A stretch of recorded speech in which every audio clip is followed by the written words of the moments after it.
Bonjour à toutes et à tous. Je vous remercie d'être là aujourd'hui. Donc, on va vous proposer une conférence de presse en deux temps. Le premier, bien entendu, l'actualité, et puis après, Delphine présentera le texte qui va être dans l'hémicycle demain, la semaine prochaine et en commission demain.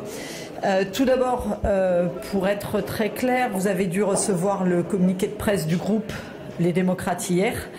La position du groupe des démocrates sur la condamnation de Marine Le Pen est très claire. La justice s'est passée. Nous n'avons rien à dire sur cette décision de justice. Les faits pour lesquels était jugée Marine Le Pen sont importants.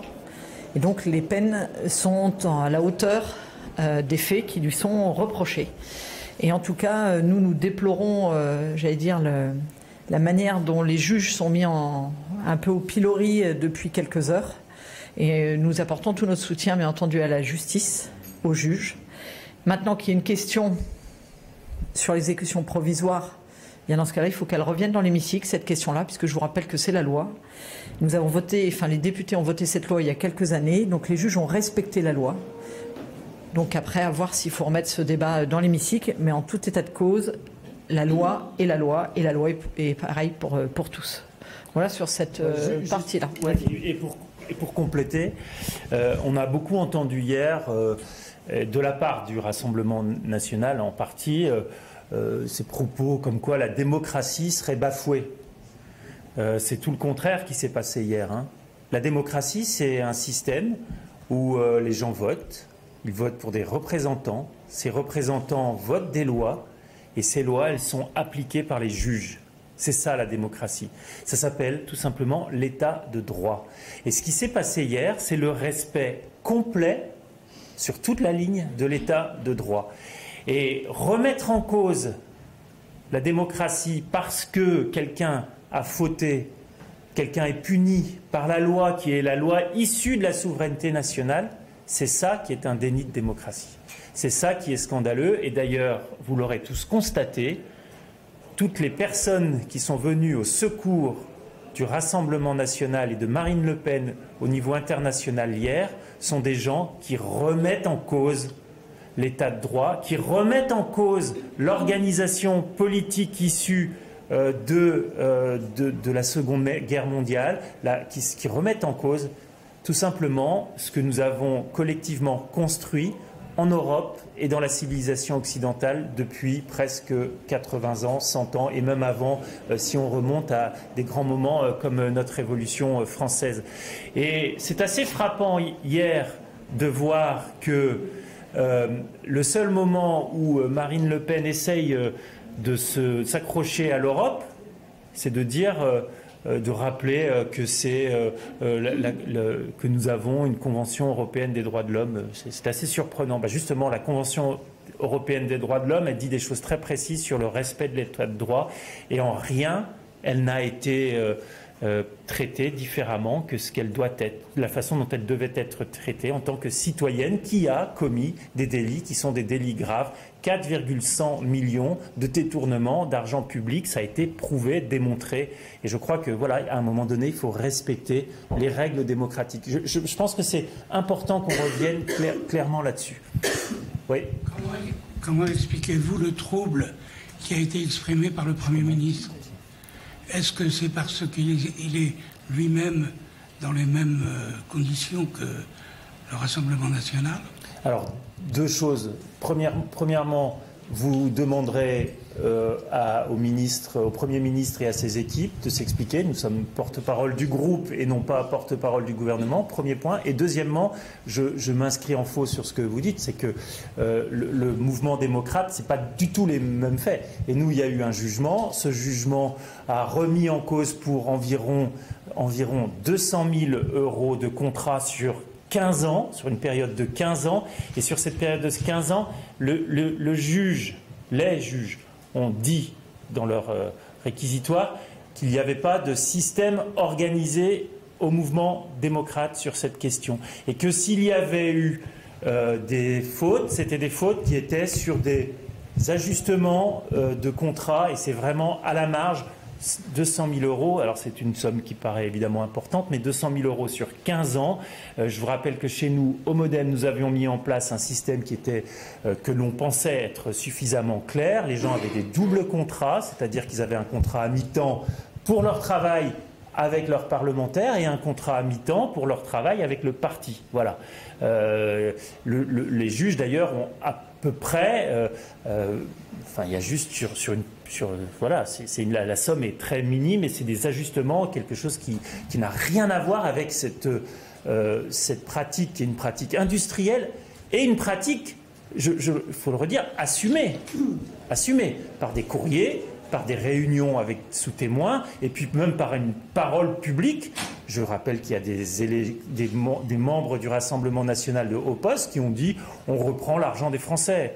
Enfin, vous voyez, pour faire vivre notre parti, on reprend à l'Europe l'argent des Français. Donc, vous voyez, c'était complètement assumé. C'est complètement différent, évidemment, avec la question. Et donc, le trouble, qui est un trouble, vous lui poserez la question.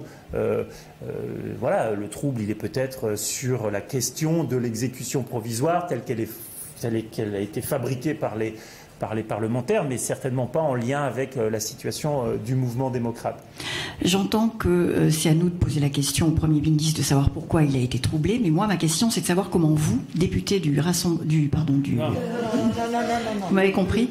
En ce moment, on en parle beaucoup. Comment vous... Ouais, ça doit être ça. Comment vous l'avez vécu?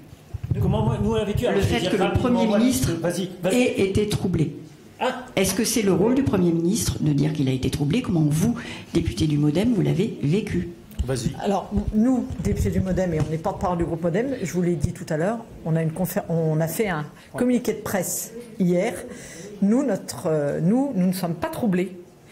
Nous sommes en phase avec ce qu'ont fait les juges. La loi est passée et nous respectons la loi. Je vous dis, si après des personnes veulent qu'on s'interroge sur l'exécution provisoire, eh bien, ils portent un texte et on le réinterroge dans l'hémicycle.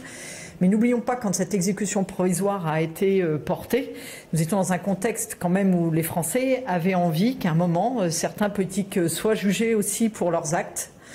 Et donc, quand on voit en plus la baisse de confiance de la population vis-à-vis des politiques, il est quand même important également que on soit des citoyens comme tout le monde et quand il y a des méfaits qui sont faits, qu'ils soient condamnés comme tout à chacun. Il n'y a pas de personne au-dessus des lois dans notre pays. Exactement. Ouais, je pense que sur ce sujet, on a dit l'essentiel. On passe la parole à notre collègue sur un texte de la vie démocratique de notre pays. Alors, merci. Effectivement, c'est une proposition de loi qui va être étudiée, examinée cette semaine en commission, demain en commission des lois, qui a été portée la semaine prochaine à partir de lundi, qui a été portée par notre ancienne collègue démocrate, Élodie Jacquet-Laforge. Alors, il s'agit d'une proposition de loi et d'une proposition de loi organique qui vise à harmoniser le mode de scrutin pour les élections municipales avec une application attendue que nous souhaitons pour les prochaines élections municipales. Alors c'est une proposition de loi qui est attendue par les élus locaux. Dans le Puy-de-Dôme où je suis élue députée, 75% des communes sont concernées par cette proposition de loi. C'est une proposition de loi qui est également attendue par les élus locaux. Je les ai concertés et ils me font part de la nécessité de revoir certaines choses et qui est soutenue également par les associations d'élus, que ce soit l'association des maires ruraux de France, l'association des maires de France et également Intercommunalité de France. Alors le constat, cette proposition de loi, elle vient d'un constat, premièrement d'une crise généralisée de l'engagement politique et associatif. Et le deuxième constat, c'est une absence de parité dans les conseils municipaux des communes de moins de 1000 habitants. Aujourd'hui, 37% des élus de ces communes sont des femmes, alors que dans les communes au-dessus de 1000 habitants, nous avons près de la moitié de femmes. Donc on s'aperçoit que plusieurs lois sur la parité ont été portées, et ces lois, finalement, là où le scrutin paritaire est obligatoire, la parité est respectée, elle est atteinte. Alors, il y avait un vide juridique sur ces communes de moins de 1000 habitants, et ce qu'on peut appeler des zones blanches de la parité. Elles concernent ces communes au niveau français 72% des communes et 9 millions d'électeurs, alors que les femmes, qui représentent plus de la moitié finalement de la population française, dans ces communes-là, elles ne représentent qu'un tiers. Alors le mode, et le deuxième constat, c'est que le mode de scrutin actuel est complètement dépassé. Actuellement, c'est un mode de scrutin, un scrutin majoritaire plurinominal à 2 tours, et ce qu'on appelle le tir au pigeon, c'est-à-dire qu'on a le droit de rayer. Je ne sais pas si vous avez assisté à des dépouillements dans ces communes de moins de 1000 habitants. On raye des noms, et souvent ce sont les noms des élus qui sont en place parce qu'ils ont refusé un permis de construire ou qu'ils n'ont pas taillé la haie qu'il fallait. Donc évidemment, ça décourage. Alors, je suis issue de la ruralité, je suis élue rurale, et je vous dis que ma maman est maire d'une commune de 260 habitants.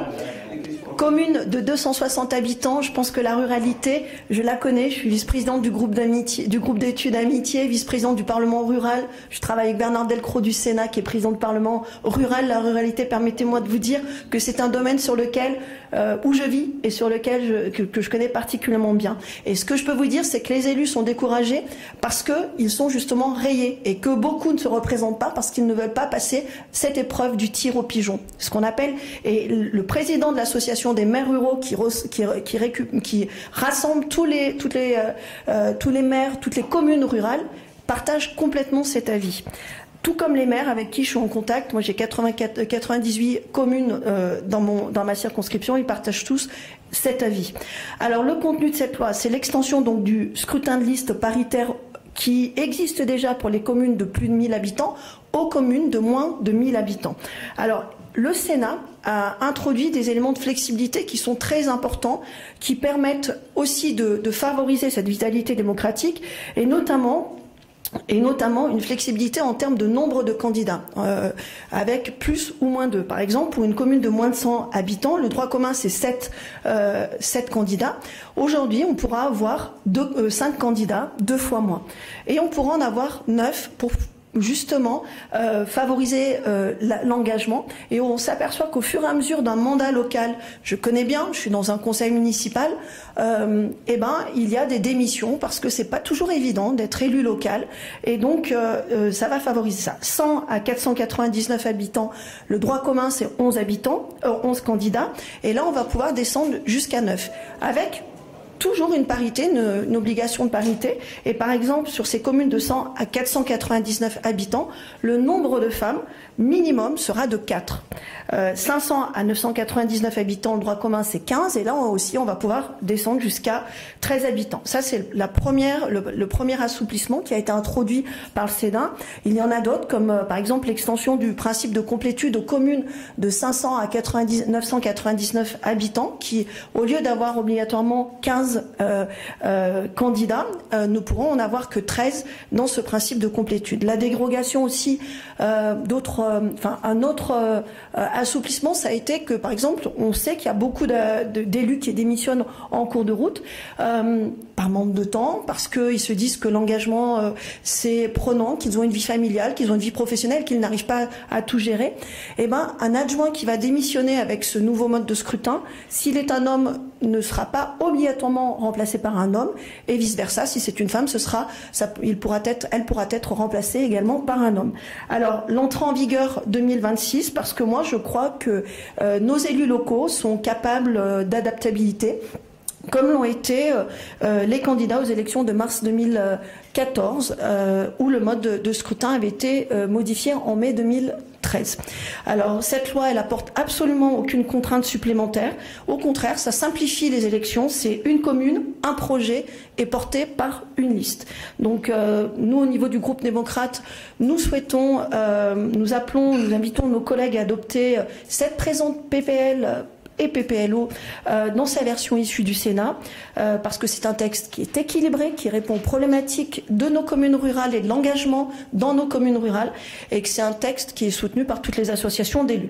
Et je pense, et pour conclure, il faudra qu'on aille plus loin sur l'engagement, et notamment qu'on porte ce texte sur le statut des élus, sur le statut de l'élu, et également qu'on réfléchisse, et c'est le but d'une mission d'information que je porte, sur des mesures pour encourager la parentalité, et je la porte au niveau de la délégation aux droits des femmes. Voilà, je vous remercie et je suis preneuse de vos questions. Oui, on n'a plus le temps, hélas.